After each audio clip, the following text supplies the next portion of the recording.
Hello guys, in today's video I'm gonna show you how to add keywords on your account on comment settings on your account on TikTok. Easy and quick.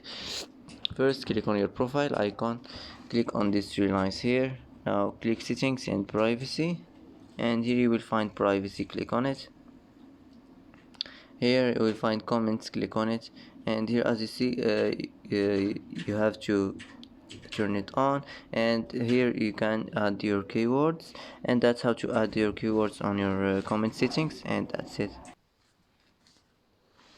and that's it for today's video. If you like this video, don't forget to like and don't forget to subscribe, and I hope this video is helpful for you. And thanks for watching until the end, and see you in the next video.